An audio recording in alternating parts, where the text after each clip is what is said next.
माता की जय। जय जवान जय किसान। 40,000 रुपए का तो खर्चा इसका मान के चलूंगा जरूर मंथली सर। पांचों ब्रांड में मुझे सबसे ज्यादा पसंद जो है वो सफारी गाड़ी पसंद है मेरी।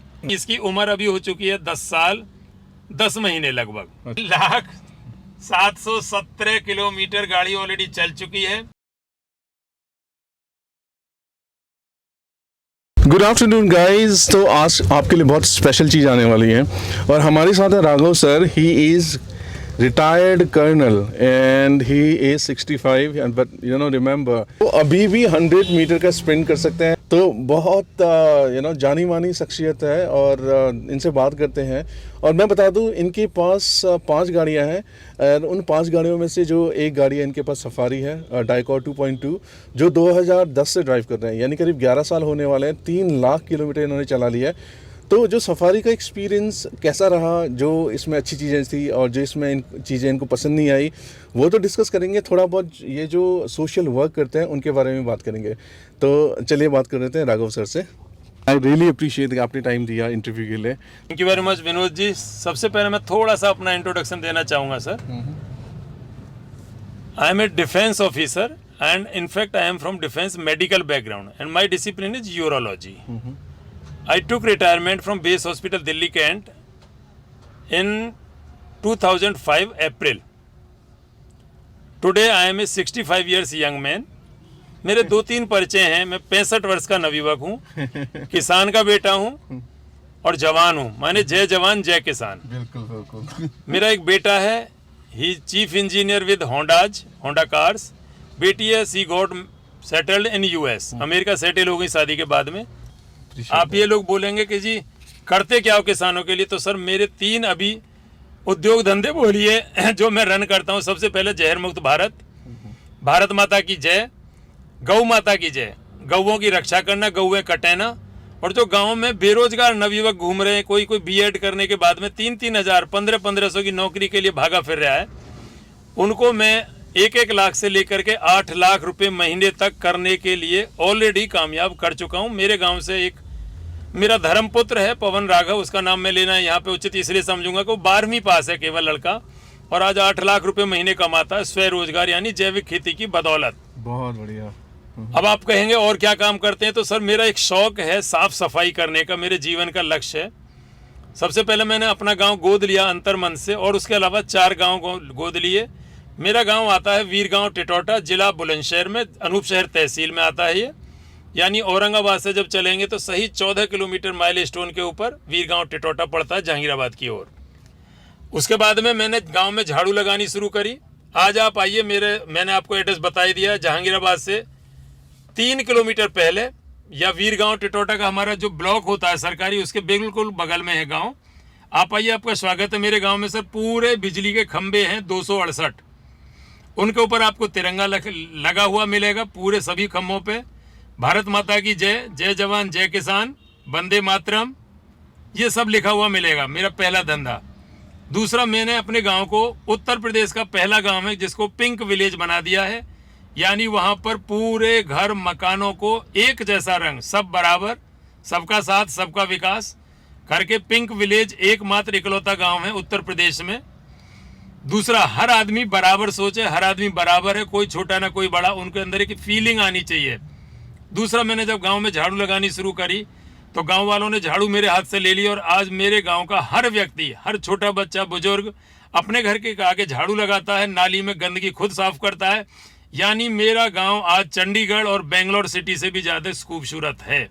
आप आकर के इसे देखें, मैं स्वागत करूंगा। मेरा गांव पूरा पिंक विलेज है। गांव के अंदर जितनी भी सीसी है उसके ऊपर सफ़ेद रंग की पट्टियां लगी हुई हैं और ये काम मैं खुद करता हूं, अपने पैसे से करता हूं, सरकार को टैक्स देता हूं। और जैविक खेती के माध्यम से मेरा गेहूं जाता है 10,000 रुपये क्विंटल, जबकि नॉर्मल किसान गेहूं बेचता है अपना 1800 रुपये क्विंटल। जहर मुक्त भारत, जैविक खेती पे आइए, जहरीली खेती को छोड़िए। रासायनिक खेती ने हॉस्पिटल बना दिए, हॉस्पिटल भर गए।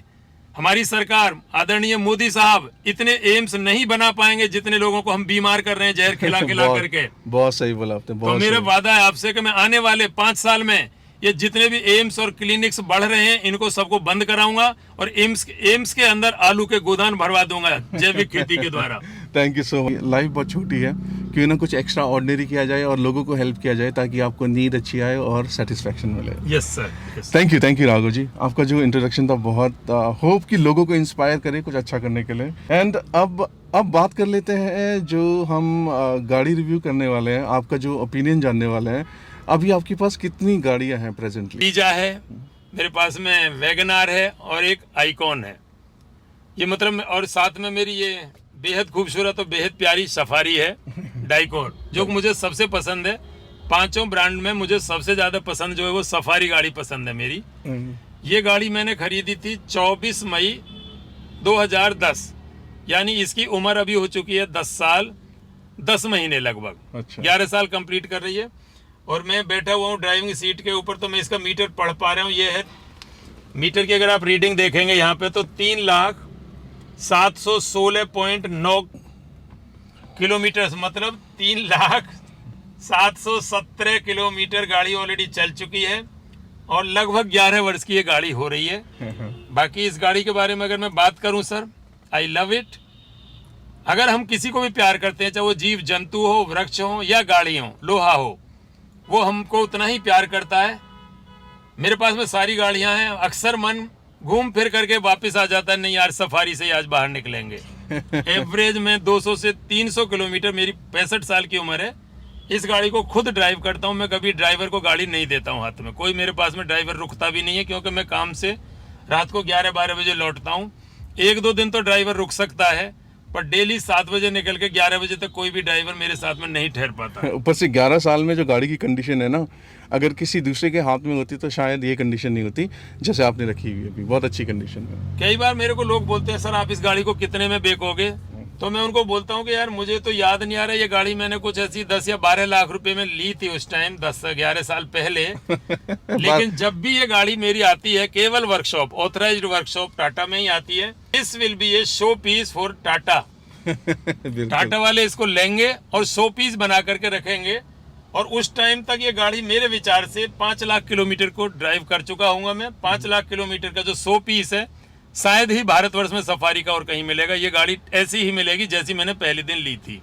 परफेक्ट। तो 11 साल का एक्सपीरियंस है आपको सफारी चलाने का, तो उसमें अभी कभी कुछ ऐसा हुआ है कि मेजर खर्चा आया हो इस गाड़ी में? सर मेजर खर्चा आया था एक बार। ये इसका नाम भी मैंने वैसे भी हथनी रख रखा है, वो सारा मेरी गलती थी, इस गाड़ी की गलती नहीं थी।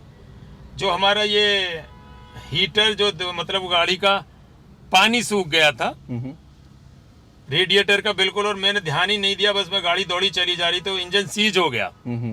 और मैंने वर्कशॉप में ला करके इंजन, फिर जो गाड़ी जो क्रेन से उठ करके आई थी रोड से, और वहां पे इसमें मेजर खर्चा हुआ खूब ढेर सारा। गाड़ी वापस ऑथराइज्ड पार्ट से ही मैंने सही कराई। मेरा मन नहीं हुआ, मैंने उनसे पूछा भाई गाड़ी को अगर मैं बेचनी चाहूँ तो कितने की ले लोगे आप? तो उन्होंने इसकी मुझे कीमत बताई थी उस टाइम, करीब 1 वर्ष पहले की घटना है, कि जी 2 लाख रुपए की है आपकी, गाड़ी पुरानी हो गई है, मीटर भी बहुत चल चुकी है। तो मैंने उससे पूछा था मैंने इस गाड़ी में लग कितना रहा है अब, तो उसने बताया था 2.25 लाख लग रहा है।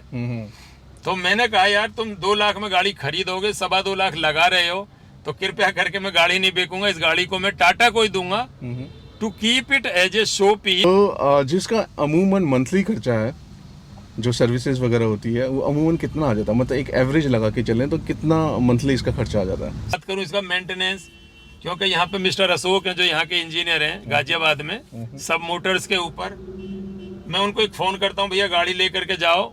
गाड़ी आती है, रिपेयर होती है और चली जाती है, तो मैं 30-40 हज़ार रुपये का तो खर्चा इसका मान के चलूंगा जरूर। Monthly sir. अच्छा, इतना खर्चा आ जाता है? सर गाड़ी 300 किलोमीटर डेली चलती है। इस गाड़ी की वजह से मेरे को आमदनी भी करोड़ों में आती है। अगर मैं 40 हज़ार इस पर नहीं लगाऊंगा, जो गाड़ी एक दिन के लिए वर्कशॉप आती है तो उस दिन मैं दूसरी गाड़ी लेकर के जाता हूँ, तो 40 हज़ार रुपया मेरे लिए बहुत कम है। महीने में खर्च होता है, लेकिन मेरी आमदनी इससे 40 हज़ार रुपया रोजाना की होती है। बहुत बढ़िया। गाड़ी का अभी तक का एक्सपीरियंस, क्योंकि लोग कहते हैं गाड़ी जब चलती है तो सबसे पहले इसका ब्रेक दिखा जाता है, इसका स्टीयरिंग हो गया, इसका गियर वगैरह, वो कैसा लगता है आपको? मैं आपको 2 घटनाएं सुनाता हूँ सर, मेरे जीवन में जो इस गाड़ी के साथ में घटी हैं। मैं एक बार जा रहा था दिल्ली से आगरा के लिए, तो जो मैं जिस रोड पर जा रहा था उस पर टोटल जाम लग गया था, कोई कारण से आगे बहुत बड़ा लंबा जाम था। तो उस दिन मेरे साथ में दूसरा ड्राइवर बैठा हुआ था, तो मैंने उससे पूछा, मैंने कहा यार निकले कैसे? तो उसने बोला सर निकल तो सकते हैं, अगर आप परमिशन दो तो मेरा जो डिवाइडर है वो लगभग 1.5 फुट ऊंचा है और साइड से मैं इसके पहिए को उस डिवाइडर पे चढ़ा सकता हूँ अपोजिट डायरेक्शन में जाने के लिए। तो मैंने उससे इतना पूछा है नीचे गाड़ी में कहीं पत्थर वत्थर तो लग के डैमेज तो नहीं हो जाएगा, कुछ चोट तो नहीं लगेगी गाड़ी को नीचे की ओर?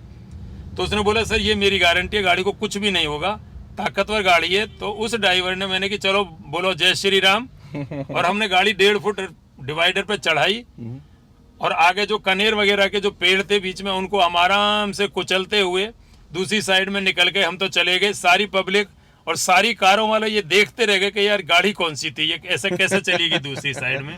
मेरी गाड़ी अक्सर गांवों में ज़्यादा चलती है क्योंकि मैं किसान सभाएं लेने जाता हूँ जैविक खेती की, तो वहाँ पे बढ़िया वाले गड्ढे वड्ढे सब मिलते हैं सर, और नालियाँ भी मिलती हैं पक्की कच्ची। तो मेरे को कोई फीलिंग ही नहीं आती। लोग बोलते हैं सर गाड़ी फंस जाएगी, आज तक ये गाड़ी मेरी कहीं फंसी नहीं है। आराम से नाली में घुसा देता हूँ पहिए को, निकल के चला जाता। काफ़ी चौड़ा टायर है। यही एडवांटेज है सफारी का, यही हो रहा है और यही एडवांटेज है। तो इसका जो गियर वगैरह आपको कैसा लगता है? गियर बहुत बढ़िया सर, स्मूथ है, फंक्शन है and I feel proud sitting in this vehicle.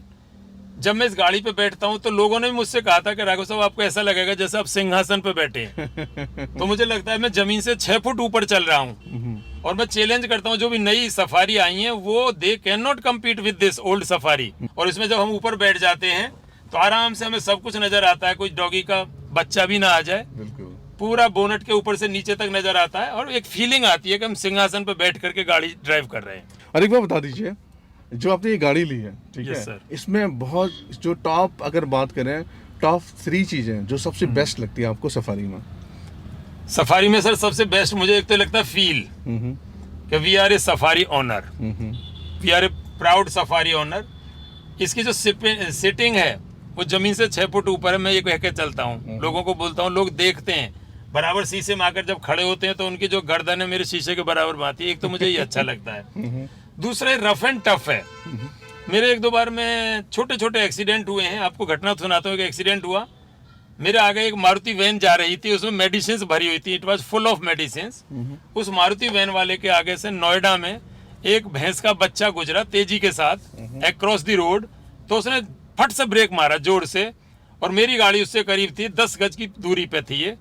तो मैंने ठक से पीछे से उसके गाड़ी के अंदर ठोक दिया अपनी, बिल्कुल आमने सामने की टक्कर थी। और जैसी गाड़ी ठुकी तो सर आप बिलीव कर लीजिए उसकी मारुति वैन पीछे से फट गई थी और उसकी सारी दवाइयां रोड के ऊपर बिखर गई थी। और मेरी गाड़ी का बम्पर था छोटा सा, वो भी डैमेज हुआ एक साइड से। और फिर हम दोनों ने एक दूसरे को सॉरी बोला कि यार उस गाय के भैंस के बच्चे की वजह से हम दोनों का एक्सीडेंट हो गया। और मैंने ला करके वो फिर जो थोड़ा सा मेरा डैमेज था, लेकिन उसका मेजर डैमेज हुआ था, उसकी गाड़ी पूरी इसने ठोक करके बर्बाद कर दी थी मारुति वैन। तो मतलब we are 100% safe in this vehicle. ये डिफरेंस है, ये इसका बहुत बड़ा मेजर बेनिफिट्स है। तीसरा, एक्सीडेंट होने के चांसेस बहुत ही कम है, बहुत ही कम है। माने ब्रेक्स के ऊपर टोटल कंट्रोल है गाड़ी का, तुरंत रुक जाती है, झटके वटके कुछ भी नहीं देती है। लेकिन इसका एक मैं बताऊं जो मुझे अच्छा नहीं लगा इसमें गाड़ी में, जब ये स्टार्ट होती है तो ऐसे स्टार्ट होती है जैसे हवाई जहाज स्टार्ट हो रहा हो या ट्रक स्टार्ट हो रहा हो, गड़ गड़ करके इसकी आवाज जो होती है तो वो मुझे अच्छी नहीं लगती है। मैं ये चाहूंगा कि आवाज जो है साइलेंस आवाज होनी चाहिए, बिल्कुल साइलेंट। मुझे ऐसा लगता है कि ये जो आवाज है इसकी बहुत भयंकर है। अब मुझे तो आदत हो गई है, लेकिन लोग तो इसकी आवाज को सुनकर डर भी जाते हैं, यार इतनी भारी भरकम आवाज होती है इंजन की। और ये तो 4x2 है या 4x4 है? सर ये 4x2 है। मैं रिकमेंड ये करूंगा कि देखिए कुछ जगह ऐसी जहाँ पहाड़ों में चढ़ना पड़ता है, बर्फ में जाना पड़ता है, गड्ढों में गाड़ियां चलती हैं, यदि वहां के लिए 4x4 भी गाड़ी ये बनाई जाए तो उनके यूटिलिटी में आ सकती है। And they will go for safari 4x4 also.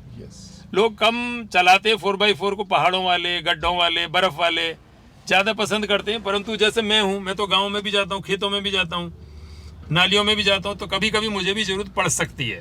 तो 4x4 आएगी तो इट इज़ वेरी गुड, दो this will be used by very few people, that all I know, but still it should come in the 4x4 variant also. Engine जो 2.2 है उसका performance कैसा लगता है? बहुत बढ़िया सर, आलीशान। Sound is the only problem, otherwise pulling और बाकी परफेक्ट है, वंडरफुल परफॉर्मेंस। सवाल मैं आपसे पूछता हूँ 3 जो टॉप मोस्ट चीज़ें जो आपको पसंद नहीं है इस गाड़ी में? पसंद जो मुझे नहीं है, एक तो इसके इंजन की साउंड जब ये स्टार्ट करता है उस टाइम की, नंबर 1, और तो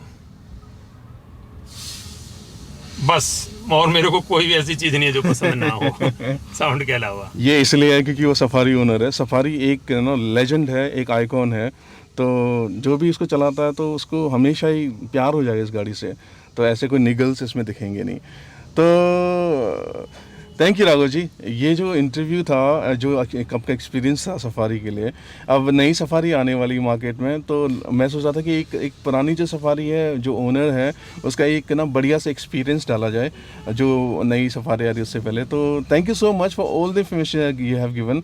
तो मैं आपका गांव जरूर देखना चाहूँगा फ्यूचर में। तो मैं सोच रहा हूँ जब भी टाइम मिलेगा, वीकेंड, सैटरडे, संडे, आपसे बात करके जब आप वहाँ होंगे, तो मैं चाहूँगा कि आपका एक बार गांव विजिट करूँ, लोगों को दिखाऊँ कि कैसे कैसे क्या क्या हो रखी हैं। तो अच्छी चीज़ें प्रमोट होनी चाहिए। उनको रिपीट करता हूँ सर अपने शब्दों को। यदि मैं कहता हूँ, मैं जब किसानों की सभाएं लेता हूँ तो मैं उनसे अक्सर एक बात पूछता हूँ, भाई हम सब लोग अपने अपने अपने अपने चक्कर में काम कर रहे हैं। मेरे बेटे को प्लॉट दिला दूं, मेरे बेटे को कार दिला दूं, मेरे बेटे की कोठी बनवा दूं, इसको ट्रैक्टर दिला दूं, इसको जमीन खरीदवा दूं। वही काम को पशु पक्षी यानी गाय भैंस कुत्ता बिल्ली छिपकली सांप सब का जो है ये अपने बच्चों के लिए काम करते हैं। मेरा मतलब है कि जो भी अपने बच्चों के लिए काम करता है उसे बोलते हैं पशु और पक्षी, लेकिन जो दूसरों के लिए काम करता है, दूसरे के बच्चों के लिए काम करता है, उसे बोलते हैं इंसान। इंसान, बहुत अच्छा। तो मैंने अपने गांव की सारी बच्चियों को गोद लिया हुआ है। मैं चाहता हूँ मेरे घर घर से एक किरण बेदी निकले, एक कल्पना चावला निकले, झांसी की रानी निकले, और मैं अपनी गांव की जितनी भी बच्चियां जो गरीब घरों से आती हैं निकल करके, उनकी फीस का इंतजाम सारा मैं टोटल अपने पास से करता हूँ सर। बहुत अच्छी सोच है Raghav ji, thank you so much. इसी एक अच्छे नोट में, एक अच्छे संदेश के साथ मैं आपको बहुत बहुत थैंक यू करना चाहूँगा for being so nice and humble. तो दोस्तों यही था एक छोटा सा इंटरव्यू हमारे राघव जी के साथ। दोबारा मिलते हैं आपसे किसी वीडियो में। Till then take care yourself, be humble, be polite. Okay sir, Bharat माता की जय, भारत माता की जय, जय जवान, जय किसान, जय जवान, जय किसान। Thank you very much. आप सभी का बहुत बहुत धन्यवाद।